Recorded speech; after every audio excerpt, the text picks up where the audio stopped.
there's intimacy on the radio, and there's naturalness on the radio that can never be replicated on TV. The marvelous resurgence of radio as a political force in this country. News-related radio programming is evolving. There's a huge hole in our dialogue that can be filled by the synthesis of traditional radio and the freedom that comes from a live podcast. You're about to experience Cowboy State Politics live. Here we go.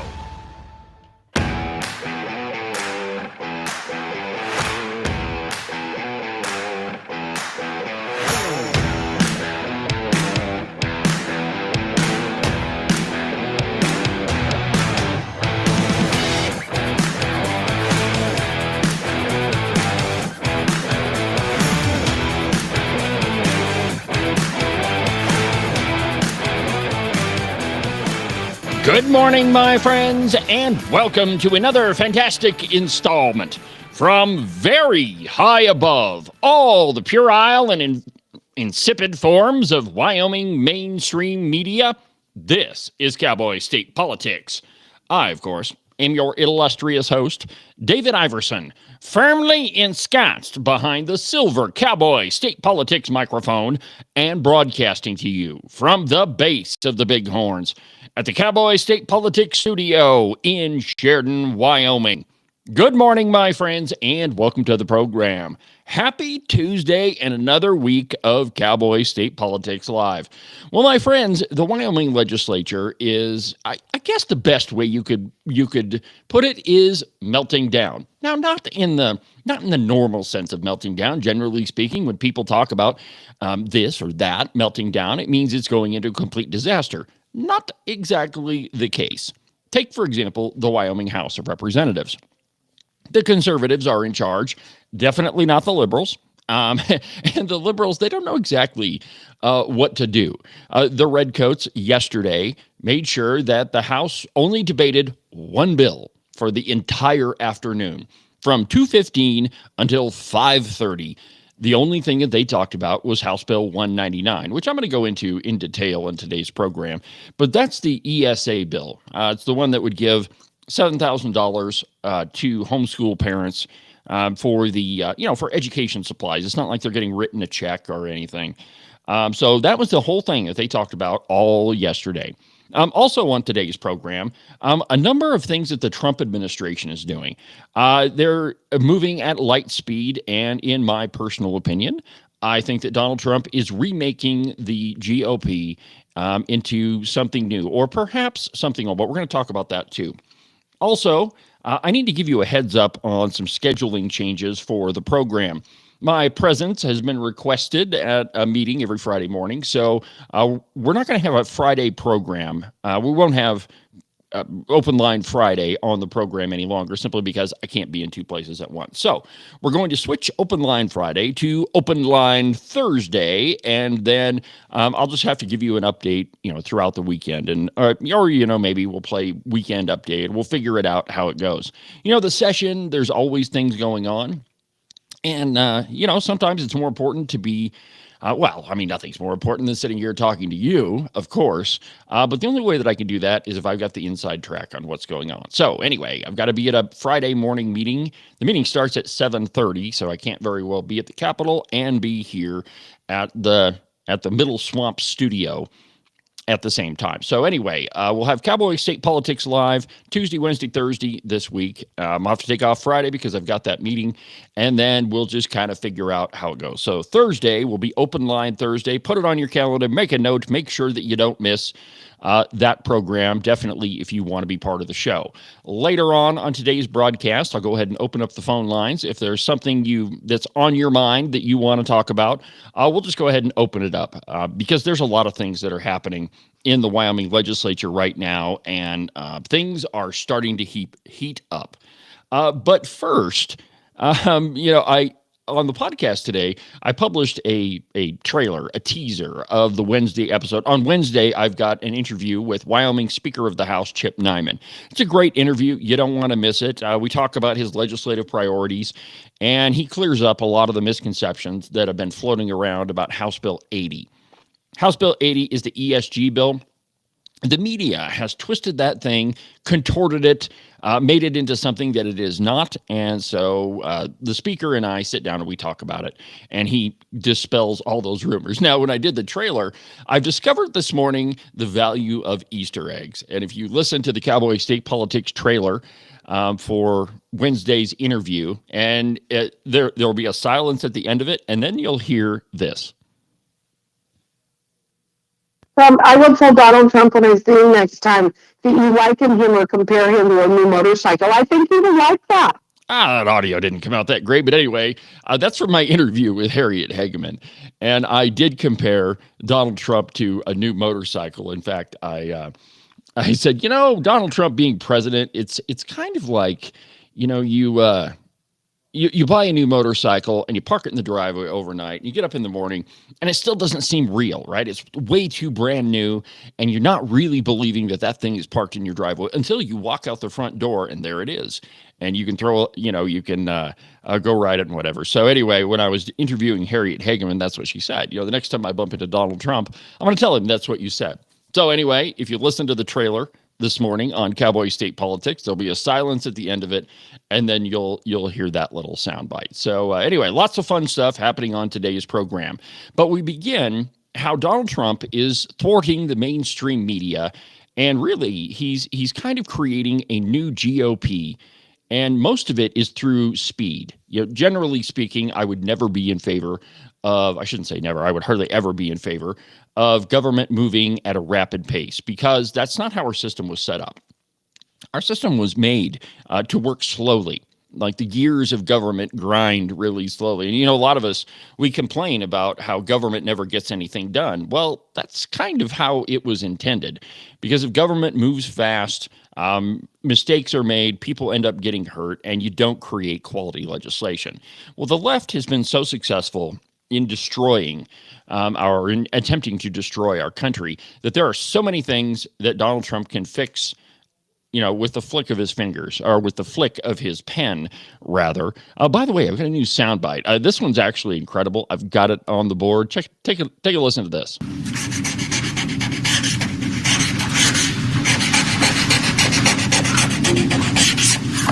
That's the sound of Donald Trump's pen. I love it. Anyway, so let's get to our top story, how Donald Trump is recreating the GOP. Since his inauguration 1 week ago, the country has had its eyes fixed on Donald Trump. And why wouldn't we? He's been signing executive orders left and right, delivering on the promises made in his campaign and carrying out the mandate given to him by the American people. And don't let the media fool you. It is a mandate. It's been a really long time since Donald Trump, or since any Republican really, has won the popular vote and the Electoral College at the same time. Usually it's the Democrats that win the popular vote. Not this time. And he won the presidency by a pretty sizable margin. He got 312 electoral votes, well above the 270 needed to win. And he handily beat Kamala Harris. But while the majority of people have been gawking at Trump, either in awe or in horror, depending on which side they're on, I've been watching this and what the mainstream media and the GOP have been reacting to at large. But it's crystal clear that things have changed since Trump's return. Unlike Barack Obama, who would pass, quote, a landmark piece of legislation and then surveil the landscape to see the impact, Trump is pioneering a new type of campaigning. I think we should call it shock and awe. He's doing so many things that are significant, earth-changing things all at once. This highly effective strategy is causing those on the left, the redcoats, and every liberal in this country, and those with the mainstream media to lose their collective minds. Not just because of the changes Trump is making, but also because they don't have the time to propagate fake news about him, because he's on to the next big thing. And just as soon as they come up with some sort of fake news, he's done something else, and they don't have time to go through what they said the last time. Speed, I believe, will characterize how things are going to change. And it's going to characterize the 47th president's administration from beginning to end, because Trump has had 4 years to look back on all of the things that he tried to do and where he may have failed. Now he doesn't have any doubt about what he needs to do. And frankly, neither do many Americans. We all see it. We all know what's wrong with our country.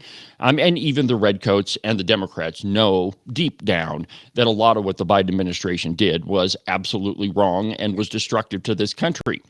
But not only does this lightning momentum thwart the left's attempts to churn out propaganda, it's also having an impact on the GOP at large.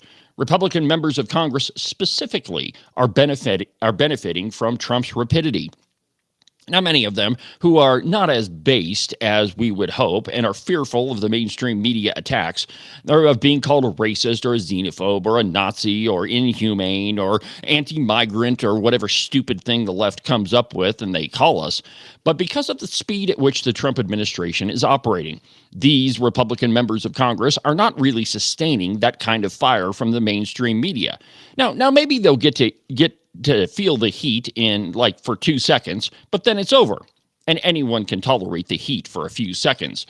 Now, there are a number of squishy Republicans in the middle, those who call themselves moderate, which, by the way, there really are no moderates. 1 Kings 18:21, how long will you halt between two opinions? My friends, the only thing that stays in the middle of the road for very long is deer carcasses and the yellow line. And even the deer carcasses get pushed to the side eventually. The truth is, those folks who call themselves moderate really don't have any principles. Now think about it, right? When the Democrats are in power, or in Wyoming, when the redcoats are in power, well, they side with the redcoats. They vote for any measure of radical spending and anything that would thwart any sort of conservative plan. But when the redcoats are not in charge and it is the conservatives, what you're seeing in the House of Representatives is a number of them go over to the side of the conservatives. So those folks who claim to be moderates really aren't moderates at all. They're just folks that really struggle with having any principles whatsoever. If you're going to stay on one political persuasion side and then switch to the other one when the other one takes power, it just means that you like being with the cool kids and you really don't have any principles of your own. But that's not to say that we won't accept the votes from those folks who call themselves moderates. We're happy that they finally come to see our side of things. But the truth is, we shouldn't mistake ourselves for who they are. If the redcoats were to take power again, and the political pendulum swings both ways, and a lot of times when it swings farther to the left, or I guess farther to the left, that was my right hand, then it ends up at some point swinging all the way to the right. And politics, my friends, works as a pendulum. And what we're experiencing right now is the rightward swing of things. So these squishy Republicans, they wouldn't have to have sustained the ideas of the left if they did have any principles. But these members of Congress who in the past would have not wanted to support things like mass deportations or building the wall or increased energy production because they wouldn't have wanted to sustain the criticism of the mainstream media. But now, what are these squishy Republicans or these redcoat members saying? Well, they're saying that Trump was elected by the American people, and we're going to stand with their desires. We're going to follow the will of the voter. Well, what happened the last time there was an election when you were the redcoats and Wyoming citizens elected 16 members of the House of Representatives who are definitely conservative? You still voted with the redcoats because they were the ones in power. So now, for once, as a member of the legislature or as a member of Congress, you're actually going to represent the voters that sent you there. It's absolutely ridiculous, my friends. But this, in turn, gives us the power to conduct the mandate. And there have been a lot of articles written in Wyoming that Republicans really don't have a mandate. They don't have Wyoming citizens didn't send them for any one particular purpose. It's not a mandate, as the Freedom Caucus says. It absolutely is. For the first time since I can remember, and probably for the last 50 years, conservatives are in one branch of our legislature. If that's not a date, I don't know what is, my friends. And to say that is anything other than that is mere hyperbolic mainstream media bullcrap. And that's what we get from the Wyoming mainstream media. But, my friends, we have a historic opportunity here to make some significant changes to the way that we do business in Wyoming. If you go upstairs and right outside the Appropriations Committee room, there's a framed picture that's sitting there, and that is the economic or the financial outlook for our state for the next couple of years. And what it blatantly shows you is that if we continue this crazy rate of government spending in Wyoming, in 3 to 4 years, this state will be broke. And that's not the Freedom Caucus that came up with that. That document was produced by Don Richards of the Legislative Service Office. He's the budget guru in the state of Wyoming. And if he says in 3 to 4 years we're going to be broke, you should definitely believe him. And so the members of the House of Representatives who are now in power are taking decisive action to make sure that that doesn't happen. We've got to curb this crazy rate of government spending, and we don't have any time to lose. And so the members of the House of Representatives, the conservatives, are going to work with their mandate. Now, the question is what the Senate is going to do. I've said that all along. There's a big question mark as to what's going to happen there. I can definitely tell you who's in power, and I have on the program. It's not the conservatives, even though there is Bo Biteman as the Senate president. I mean, he's a conservative guy, and his voting record proves it. There's Tim Salazar as the vice president. He's a conservative guy, too. He's one of the pro-life champions in Wyoming. But those two guys are not the ones that really conduct the affairs of the legislature. It's the committees, and it's the body itself. And, my friends, the Senate is split pretty well down the middle, give or take a vote here or there. So we really don't know what the Senate's going to do with the conservative agenda coming out of the House of Representatives. We're all going to have to wait and see. But definitely, one thing that you can take to the bank is that the conservatives, just like in the House of Representatives, just like Trump, are going to act with all due speed.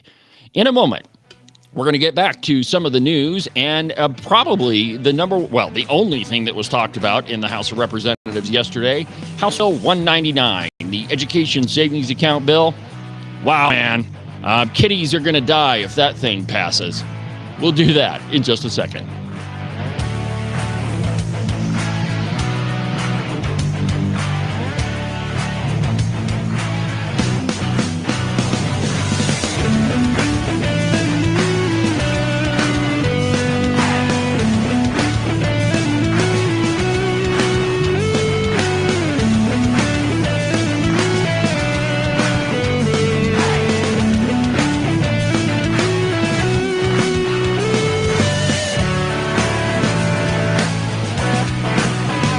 Christmas is over, and all of the fun holiday cheer has been had. And what are we all left with? Frigid Wyoming weather. Below freezing temperatures that you still have to go out in. That's right, you do have to go back to work at one point or another. And not to scare you, but think about this. Every single morning, you get to scrape the ice off of your windshield. Now, while I can't do anything with that, I can make sure that your feet stay nice and toasty warm while you're doing it. All you have to do is order a pair of socks from the Buffalo Wool Company. They are the finest socks that I've ever put on my feet. And to get you a pair of them, go to the website, thebuffalowoolco.com. Trust me, you're not going to be disappointed. Wyoming is one of the most sought-after places to live. There's a lot of people that want to move to our great state. And if you're thinking about selling your house to one of them, you need a real estate agent that you can trust. That agent is Rebecca Bextel at Compass Real Estate. She's lived in Jackson for almost 20 years and has her fingers on the pulse of the real estate market. Last year, she sold almost $25 million worth of property. So if you're thinking of buying or selling, give Rebecca a call. Her phone number is 307-699-3519. I've never felt the freedom like I do. I feel stronger every day, don't you? Well, I can show you how. A new day, a new way. Watch out, I'm only gonna get stronger. A new day, a new way. Watch out, I'm only gonna get stronger. A new day, a new way. Watch out, I'm only gonna get stronger. A new day, a new way. Watch out, I'm only gonna get stronger. I've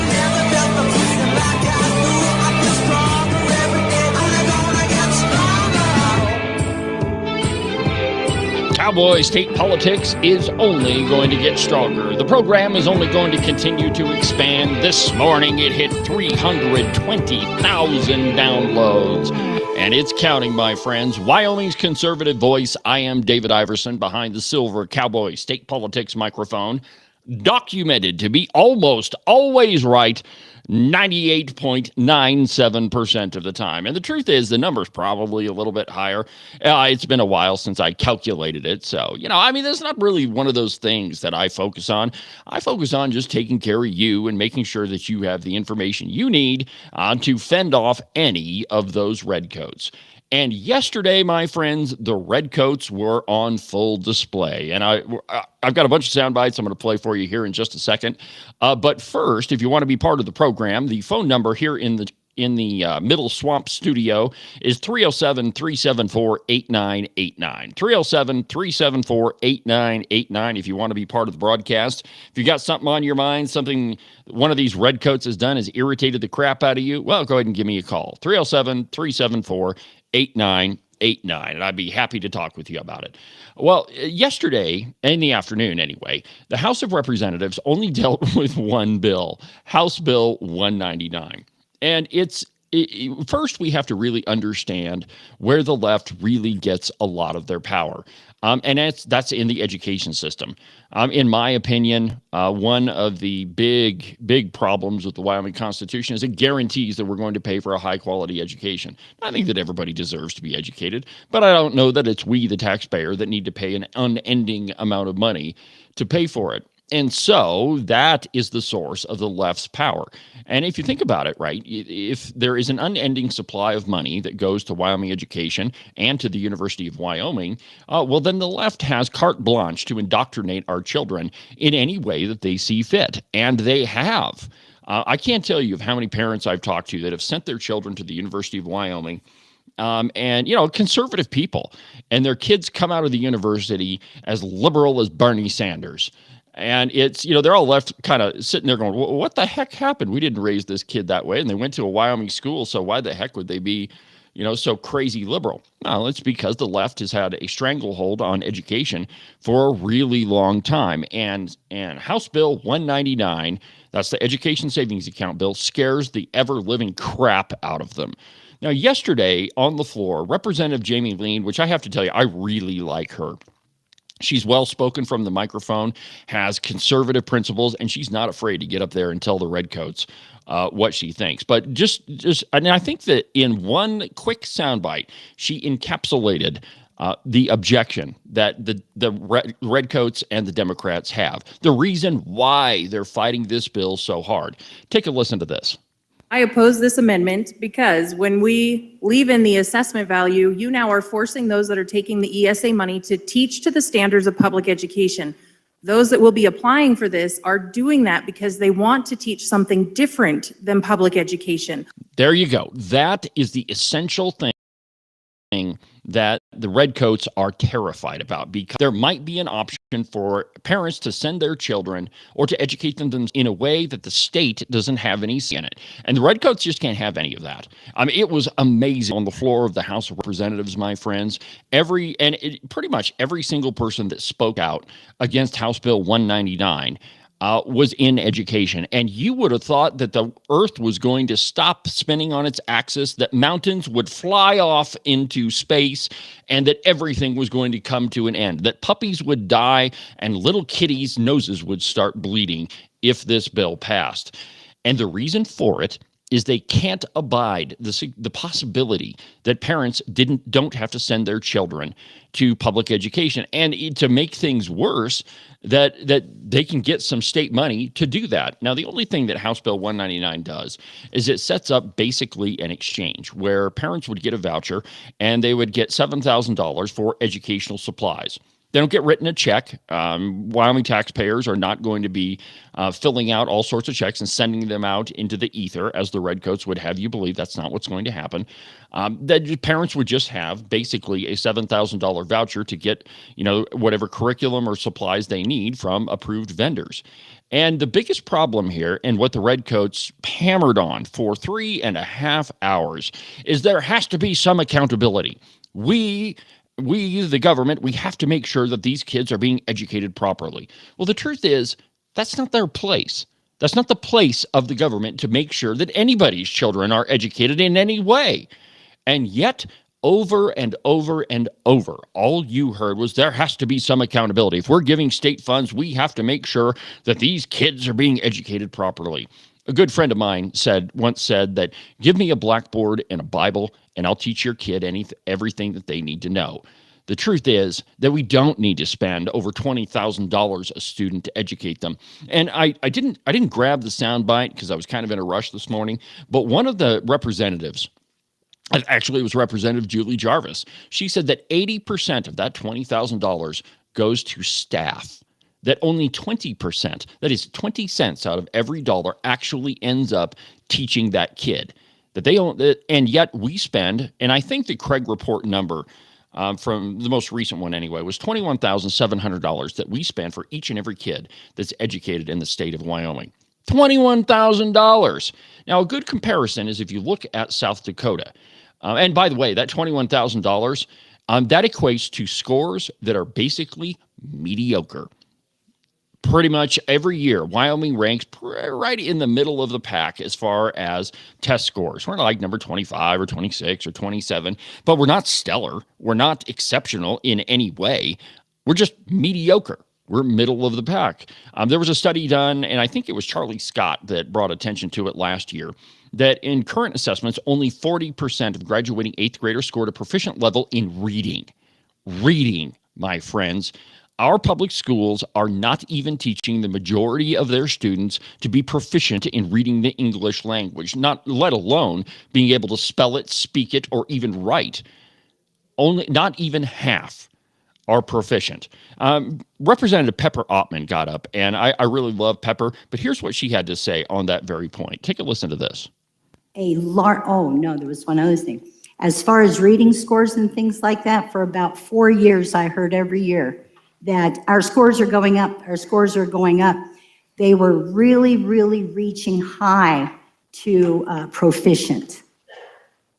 They're growing and growing and growing to reach proficiency. That's pitiful. So all I would say is that I know school teachers do a wonderful job. They work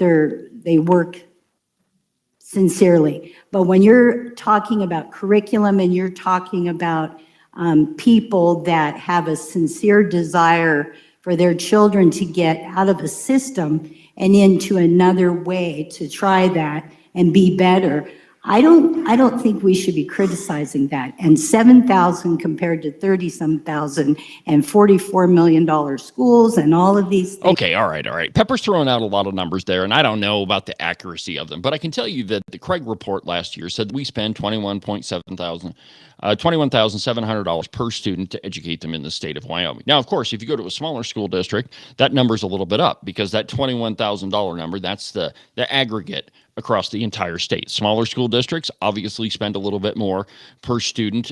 Bigger school district, that number goes down. So that's just kind of the average. But think about that. $7,000 versus $21,000. Is a big difference there. And the $44 million that she was talking about, that's the amount of money in the bill that is put towards this scholarship program for homeschool parents. That's all that is. And really, we have no idea how many people are going to take advantage of this. But I want to talk about the educational outcomes of high school students in public school versus those in a private school or a homeschool situation. I know a lot of parents that homeschool their kids, and their kids are smart as a whip, and they're proficient in reading and math. And the truth is, it's not that hard to teach a kid how to read. But it's amazing that our public schools are having such a hard time with that. I mean, as if that's some gargantuan task. And we can't even get half of our students to be proficient. And if you think about what Representative Ottman said, public schools, the Wyoming Education Association, and all of these teachers on the floor and people that are in education, they're saying that Wyoming's education system is top of the line. Really? When you're not even getting half of your students to be proficient in reading, that is high quality education? I beg to differ, my friends. And if that is the gold standard there, then we absolutely have to do something different. When we come back from the break, I want to play a soundbite from Representative Lloyd Larson when he's talking about accountability. We have to have accountability if they're taking state money. Oh, really? So how much accountability have public schools had to look at recently? How do we hold them accountable? They can't even teach kids how to read, and yet we're shelling out 20 grand a pop for them. Come on, my friends. We'll talk about it after the break.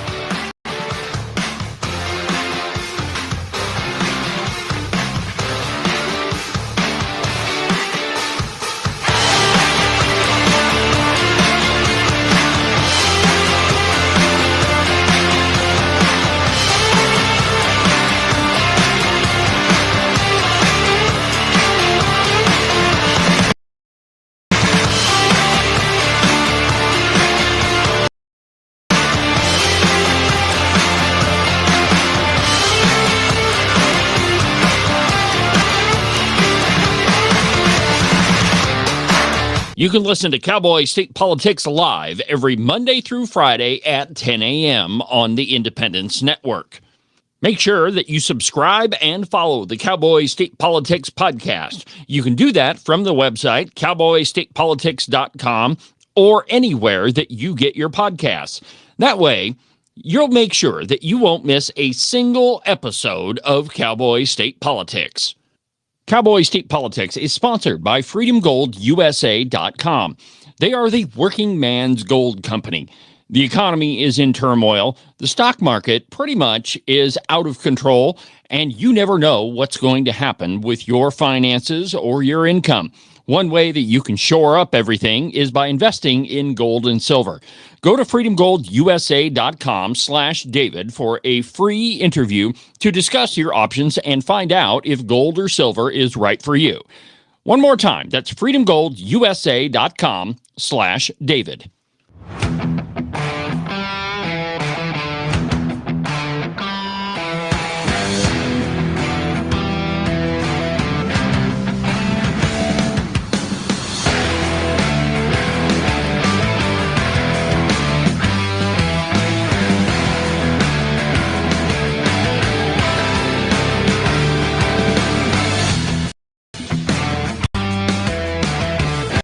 Welcome back to the program, my friends. You are listening to Cowboy State Politics Live, Wyoming's most listened to program. I'm your host, Dave Iverson, behind the silver Cowboy State Politics microphone. Welcome back to the program. If you want to be part of the show, the phone number at the Middle Swamp Studio is 307-374-8989. 307-374-8989 if you want to be part of the program.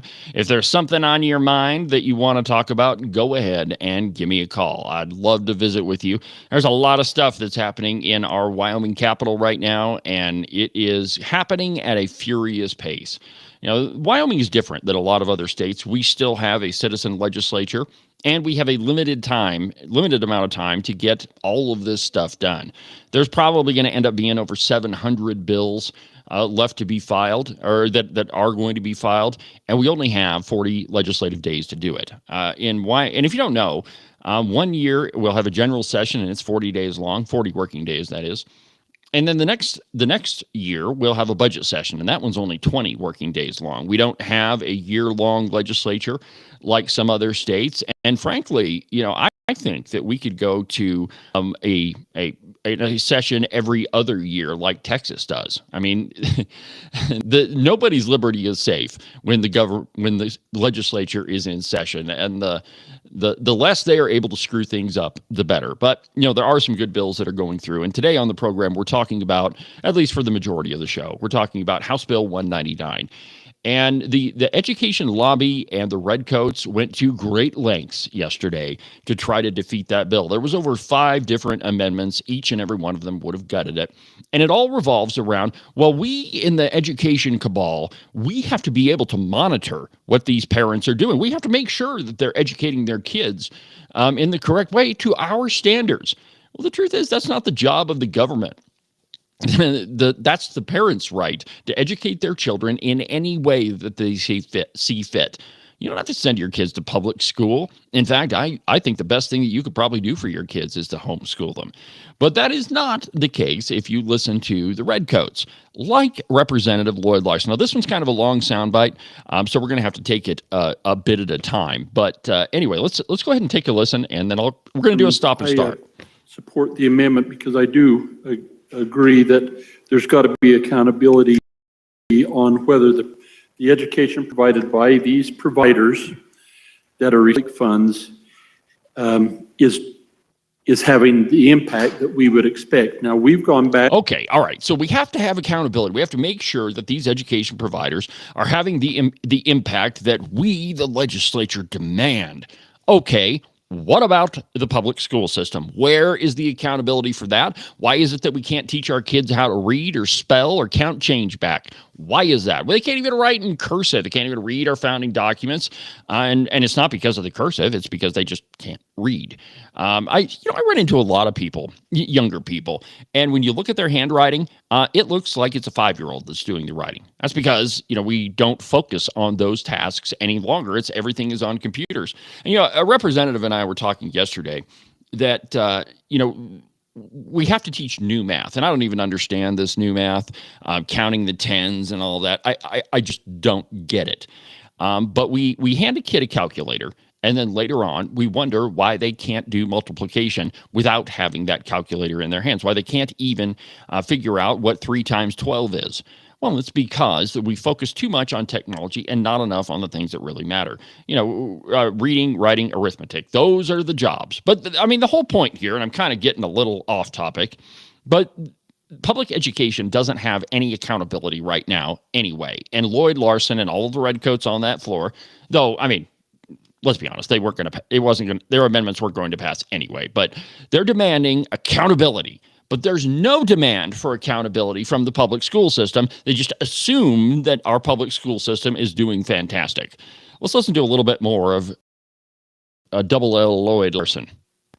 We said reading, writing, math, study of the Constitution. Those things are all important for public school as a whole, and we've kind of thrown that out there. This body and the body down the hall in previous sessions have said, as a whole, these are the types of things our students should be able to have an understanding of through grades K through 12 or equivalent.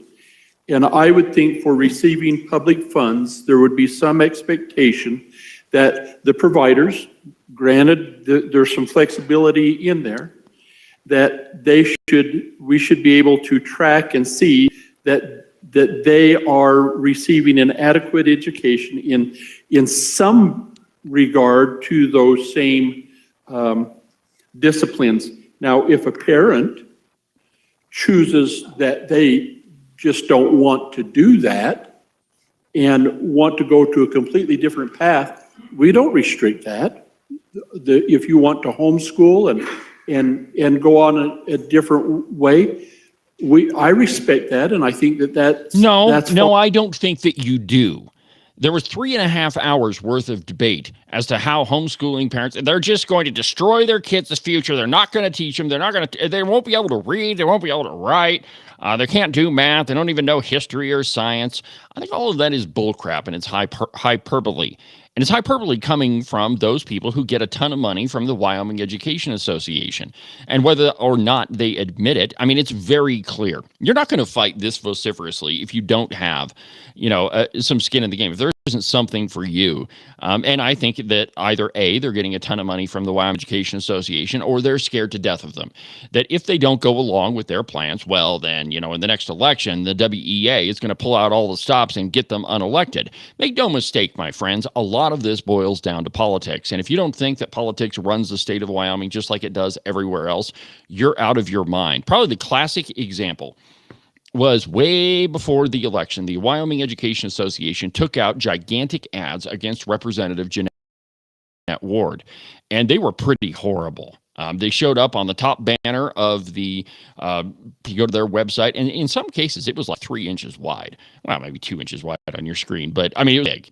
And but that was even before the election was going on, before anybody had filed for office. They were going after him, and a lot of representatives and senators, they just don't want to deal with the Wyoming Education Association. They'd rather that Grand Dragon Satan Socks be able to, and that's the lobbyist for the Wyoming Education Association. By the way, we should talk about those folks for just a second. If you're not a chronic listener of Cowboy state politics, you probably haven't heard all of the revelations that this program has done about the Wyoming Education Association. But their lobbyist, a guy named Tate Mullen, on his Facebook page not that long ago, he asked everybody to donate to the Church of Satan. I'm not even kidding.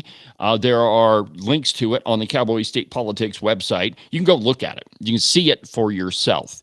And that's their lobbyist. Okay, so if he's the guy that's lobbying in favor of the Wyoming Education Association, we've got some major problems. Secondarily, here's something that I would ask you to do.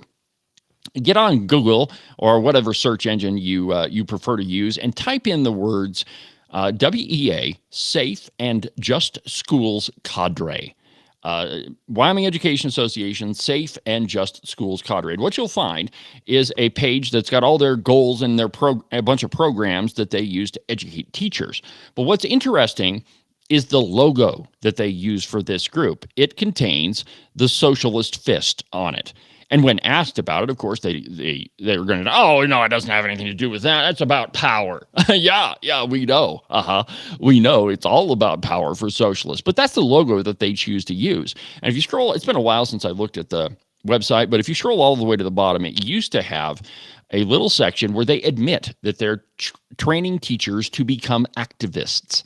So what type of activist are they going to be? Well, all list of DEI, LGBTQ, ZXP, WD, allowing pornography in schools, and you could probably fill in the blank all the horrible things that they're in favor of doing. But that's all. I mean, it's still on the internet. And if you want to know what the influences are in public education, well, the most powerful lobby in the state is the WEA. And if those are the things that they're in favor of, what do you think that they're sending to teachers? And why is it, do you think, that your kids come home from school and they've got all these wacky leftist ideas? That's because that's what they're being taught in school. Let's go ahead and listen to a little bit more of Lloyd Larson. Fine, but if we're going to put that level of public funding in place, I think that there should be accounting. And I would just remind the body. Oh, that level of funding. So we have $21.7 thousand that's spent on each and every kid in Wyoming public education, and we have no accountability for that whatsoever. I mean, there's no accounting for that money. You have Julie Jarvis, who's an administrator in Natrona County. She says 80% of every dollar goes to administration and staff, and only 20 cents out of every buck goes to the kid. So you wonder where the accountability and the accounting of that money is, Representative Larson. And you're worried about a measly $7,000. Now, don't get me wrong. Seven grand is a lot of money. It's a lot of money to me. It's a lot of money to just about everybody I know. But in government terms, if you're comparing that $7,000 to 23 times the amount, and there's no accountability at the top, how dare you demand accountability from homeschool parents who just want to teach their kids in the way that they want to teach them, which is absolutely their right and not the right of the government and not the right of Representative Lloyd Larson and all his lefties that followed along with him. This is a ridiculous notion that we say that homeschool parents aren't accountable for their children. They absolutely are. And Representative Lloyd Larson and all of his redcoats, they have, I mean, it is the biggest shell game that I have ever heard about. Pay no attention to what the left hand is doing. Pay no attention to what we're doing with your education money, but you have to focus on everything that parents are doing because they don't want to be part of our system. And that is the whole point, my friends, that homeschool parents reject the idea that their kids need to be indoctrinated by the state of Wyoming. That's absolutely insane that you're telling parents that they can't educate their children a way that we have been educating people for hundreds, if not thousands of years. Give me a break, Lloyd Larson. Here's some more of his bull crap. That when we look at these monies, these are federal mineral royalties. This comes off our, we split with the U.S. government on those funds that are generated from the extractive minerals on public lands. I think 4951 they cheat us out of 1% or 2% on that. Who owns, if we say this is all being funded by the people's money, right? Okay, but it's not just our money today. Yes, it is. I am sick and tired of this canard that a whole bunch of this cash is owned by the mineral industry. Companies do not pay taxes. People do. And regardless of whatever yarn they want to spin around our mineral industries, all of those taxes get passed on to consumers. It is not mineral industries that are footing the bill for a lot of this stuff. It is Wyoming citizens and taxpayers. That's it. It is all our money. It is not the government's money. It is not anybody else's. It's ours. And to demand that we spend it in the fashion that Lloyd Larson thinks we should is absolutely 100% wrong. It is not the government's money to throw around however they wish. It belongs to us. And if parents want to use $7,000, a third of what we spend on each public school student, I see no reason why we shouldn't. Lloyd Larson needs to shut his yap and sit down.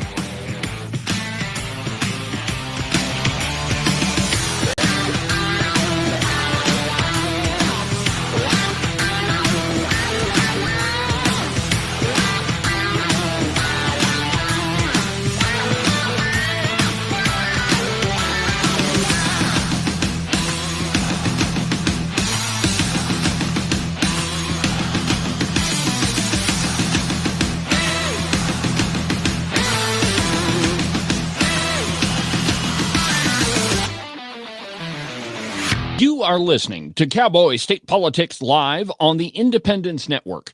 You're not going to find a better source of news, information, and entertainment than right here on the Independence Network. Now, we're making a few changes, moving a couple things around, out with the old and in with the new, and that whole spiel. Of course, you could listen to my program, The Ramble Room with Ken Pendergraft, Locked and Loaded with the good Representative Tony Locke from Casper. There's a whole bunch more coming on the Independence Network. Also, don't forget to check out the articles section at the website, independencenetwork.us. It's loaded with op-eds, commentary, and news from all around the Cowboy State. You can listen to the Cowboy State Politics podcast anywhere that you get your podcasts. iHeartRadio, iTunes, TuneIn, really any of them will work. But the easiest place is just to go to the website, cowboystatepolitics.com. There you can find all of the shows, as well as any of the articles that I might bring up during the course of a program. That way, if your name is Joe Biden and you can't remember if you had your pudding today, well, I probably can't help you with that, but I can definitely tell you why you should have never ran for president. And now, back to our program.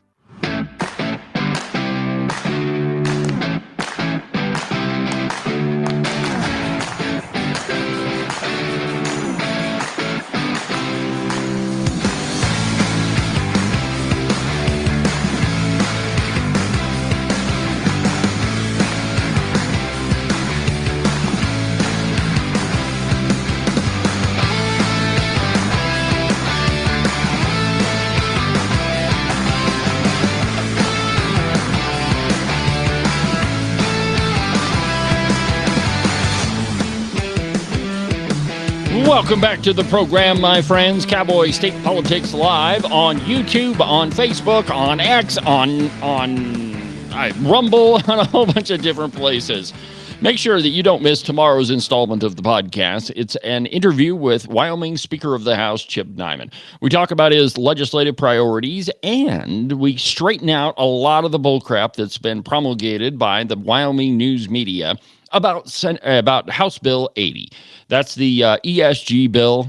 Really, the only thing that it does is codifies what we've been doing for the last 2 years. And, I saw a headline in the Buffalo Bullcrap, and it said, we're going to lose $5 billion or $8 billion. Oh, I don't even know what the number is in investment value. If this bill passes, it's going to be horrible, and puppies and kitties are going to die. None of that is true, because the only thing the ESG bill does is codifies in law that you have to maximize revenues. You have to do that irrespective of any politics on the left or any politics on the right. We're only interested in green cash, my friends, and that's the way that it should be. So anyway, we talked to Speaker Diamond about that and a lot of other stuff. It's a great interview. You don't want to miss it. Tomorrow on the podcast, I'll try to get it published early. And my guess is I'll have it up by 8 a.m. and you could listen to it. So make sure that you don't miss that. You can listen to the podcast anywhere. All you got to type, the easiest place is just go to the website, cowboystatepolitics.com, but you can get the show on anywhere that you get your podcast. The distribution of Cowboy State Politics is pretty incredible, actually.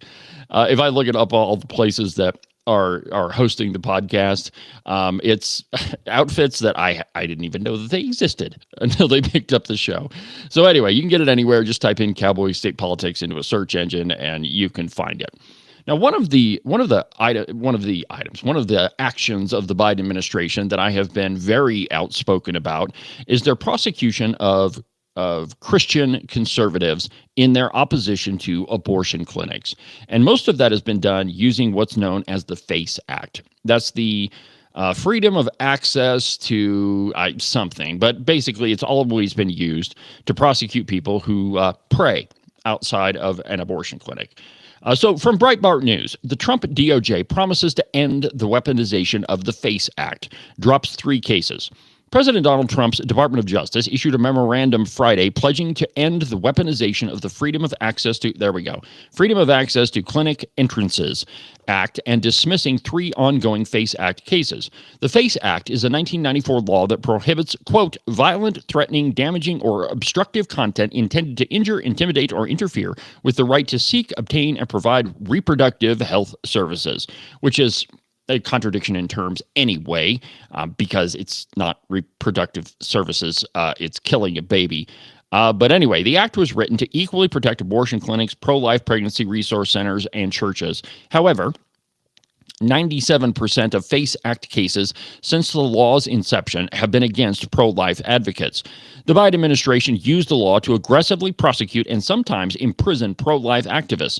Data obtained by Representative Chip Roy's office found that in less than 4 years, Biden's DOJ accounted for more than a quarter of all 211 FACE prosecutions since the law's inception. At least 55 FACE Act cases were prosecuted during the Biden administration, only a handful of which were against pro-abortion attacks on pregnancy centers, despite the increase in attacks against pro-life pregnancy centers and churches following the Supreme Court's Dobbs decision.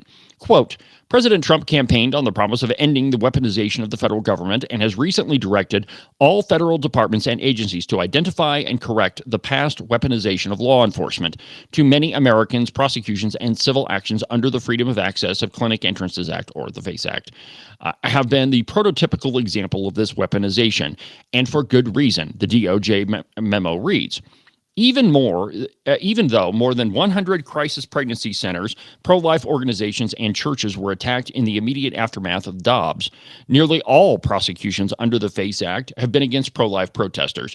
Probably the worst example of that is there was a grandma who was singing hymns outside of an abortion clinic. She was arrested and jailed and prosecuted, and she was sentenced to 30 years in prison.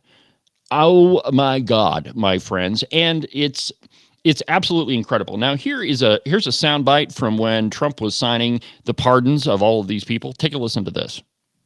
Next, we have a set of pardons for peaceful pro-life protesters who were prosecuted by the Biden administration for exercising their First Amendment rights. Do you know how many? I believe it's 23, sir. 23 people were prosecuted. They should not have been prosecuted. Many of them are elderly people. They should not have been prosecuted. This is a great honor to sign this.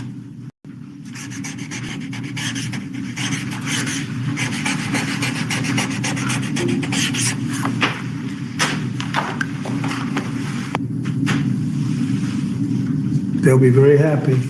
So they're all in prison now. Some are out of custody. It's ridiculous. It is absolutely ridiculous. So, President Trump keeping his promises on on writing the Department of Justice, writing, not writing as in penmanship, but I mean the Department of Justice under the Biden administration has been pretty much engaged in political prosecutions the entire 4 years, and conservatives took the brunt of it. Because we evil conservatives, even suggesting that maybe we shouldn't kill babies is apparently something that the U.S. government needs to be on top of. Well, hopefully that has completely come to an end, and with the Republican majority in Congress, hopefully we can repeal the FACE Act. Now, as it relates to the state of Wyoming, there are a couple of abortion bills. They'll probably come up today in the House of Representatives, one of which I really want to talk about. And that is that you have to have an ultrasound before you're able to get a chemical abortion. Chemical abortions are by far the majority of abortions in this country. In some states, you can just get an abortion pill on Amazon or online, and you don't even really have to go, in to see a doctor. But this piece of legislation, I don't have the number of it handy, but I think that's going to be up in the House of Representatives today. But most of the time, in the majority of cases, if a would-be mother sees an ultrasound of her baby, it stops the abortion. And I want to tell you about one other quick story. This one I'm really proud of. But years ago, a representative called me, and she had a pro-life sign on her property. And the Wyoming Department of Transportation sent her a nasty gram telling her she had to take the sign down or pay these outrageous fees. And she asked me, David, is there anything you can do about it? And I said, well, I'll call YDOT and find out. So I called him, and I get a hold of this guy, and he says, well, the problem is the sign is advertising. And we went back and forth a couple of times, and I said, I tell you what, why don't you go onto Google and type in the word fishing. If I had a sign on my property and I love fishing, and I just had a picture of a fish and it said fishing, would that be advertising? And he said, well, I don't know. Let me type it into the Google. And he types it in, and I said, I tell you what, before you say anything, I bet you're going to come up with all sorts of stuff from Bass Pro Shops and Berkeley fly rods and all sorts of fishing gear. I said, now, what'd you get? And he said, that's exactly what happened. And I said, so, there's no reason why we need to call mundane things or, innocuous things advertising. This representative, and I don't think she was a representative at that time, but she is now. She just wants to, say that she's pro-life. That's it. And the guy says, well, I'll tell you what, let me talk to my supervisor and I'll call you back. Now, I assumed that right then that was going to be the end of the conversation. 30 minutes later, he calls me back and he says, hey, I've got good news. He said, we're not going to do anything with that sign. I said, hey, that's great. Thank you very much. And he goes, oh, wait, it gets better. He says, we're not going to do anything with any pro-life sign, period. Awesome news, right? Well, about 2 years later, I get a call from this same representative, and there was a woman who was pregnant, and she had driven to Colorado and to obtain an abortion pill.